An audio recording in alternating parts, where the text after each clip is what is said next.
Hi, welcome to week 2 of Philosophy 2000, Introduction to Ethics. This week, we're going to be developing a continuum of moral differences. What is a continuum? A continuum is a line, right? Stretching off from one direction and going off in the other.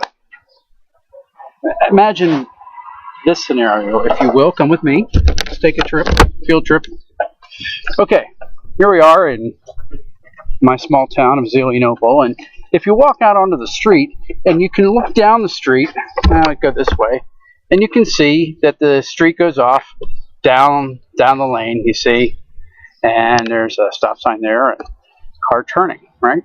Well, if you turn and look the other way, there is an equally long expanse of street going down the other direction. And all along, you have houses. And the houses are like points along the line.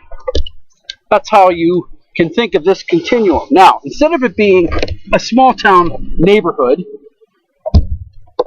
that is the line, the street, think of it instead as a metaphor for the continuum of moral differences.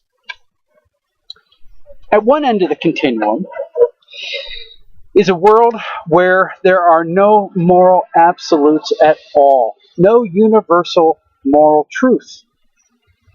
And there are folks at this end who, because they believe there are no hard and fast moral truths, don't believe there are any rules worth talking about. They're called nihilists. You'll read about them in the textbook.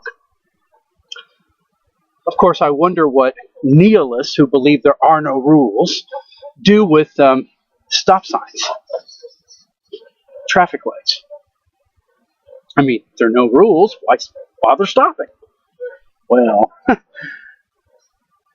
there are others who, if they insist on anything, in fact would insist that there is no moral certainty about anything. They're skeptics. While others along the same path might hold on to some kind of truth. But the truth they hold on to is theirs. Thank you very much.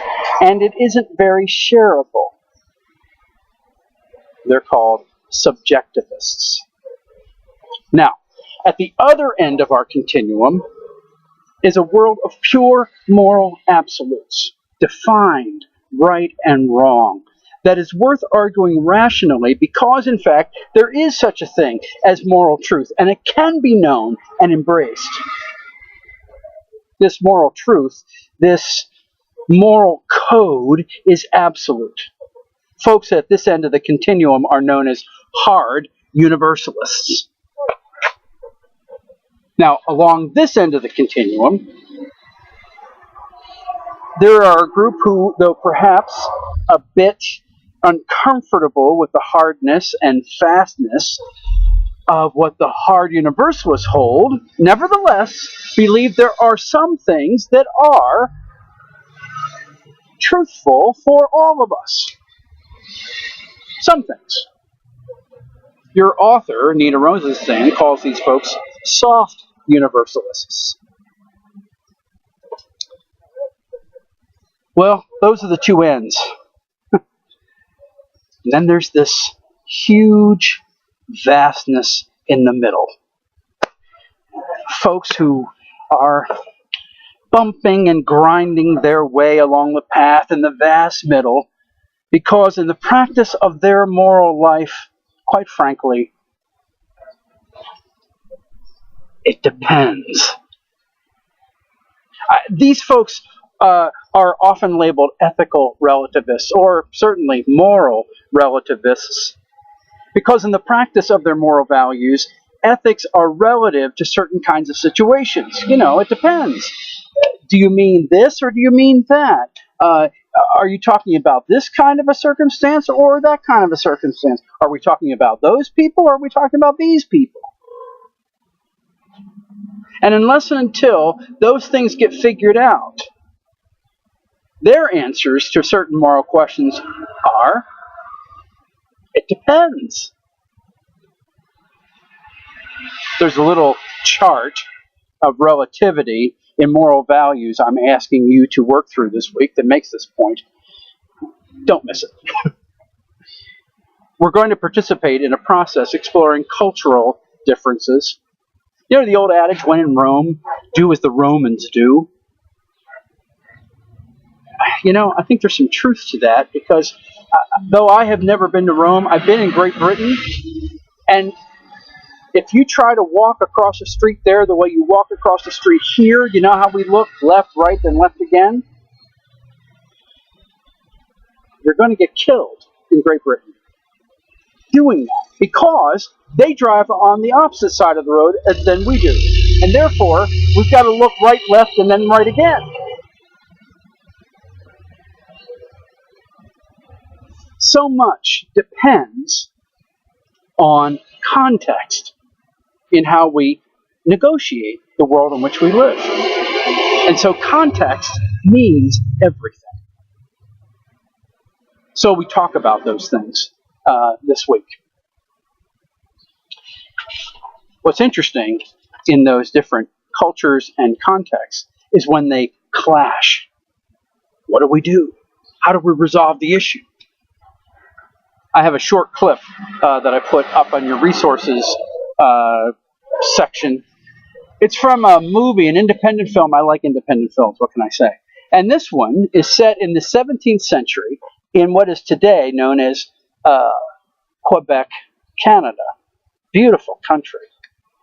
But it's set in the 17th century as the missionaries, the Jesuit missionaries from France, go into and among the Native American and First Nation. In Canada, Native Americans are called First Nation people.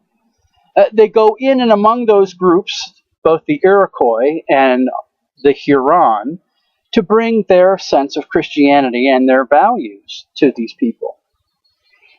And it's a clash of cultures. I wish you could watch the whole film, but I wasn't able to find it like I was able to find Smoke Signals.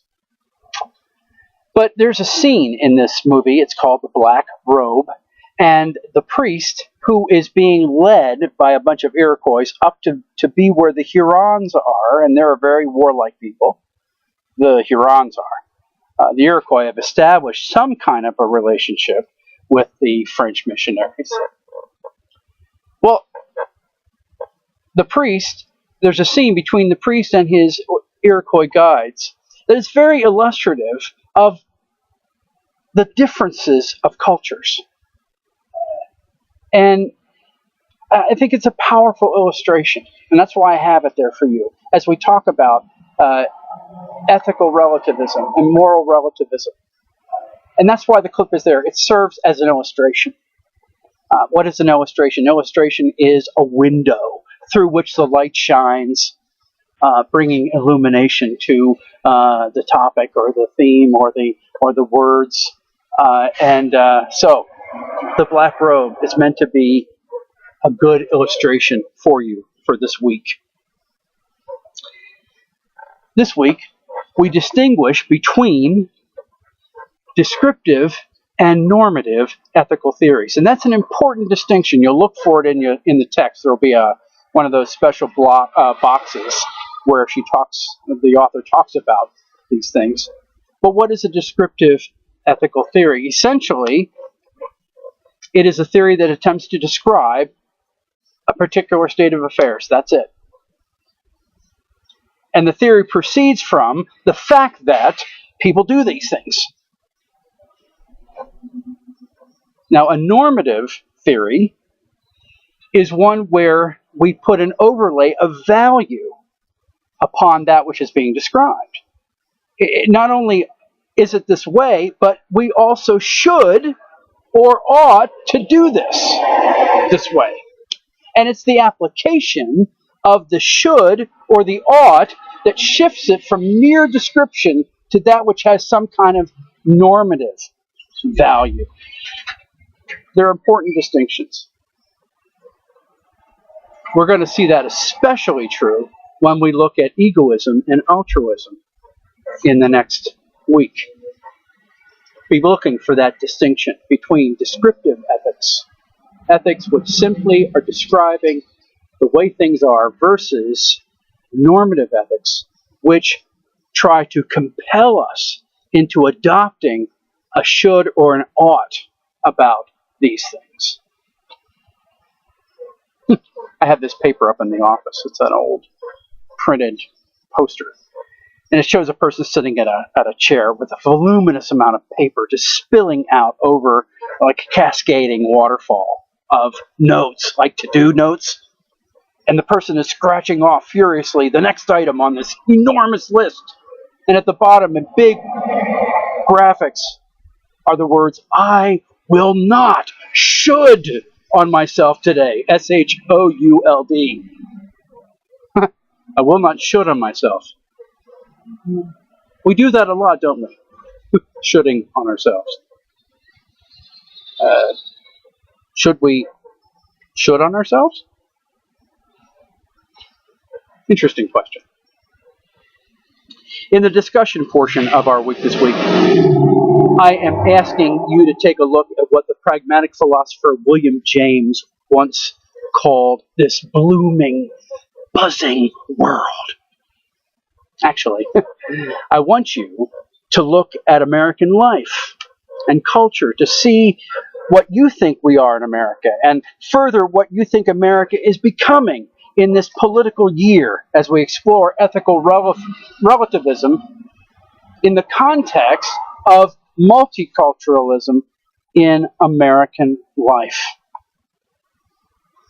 Well, given all that, and the fact that you have a paper due the end of this week, and you're taking an exam, you can retake it up to 3 different times on chapters 1, 2, and 3, there's a lot to do in the neighborhood. Well, let's go, shall we?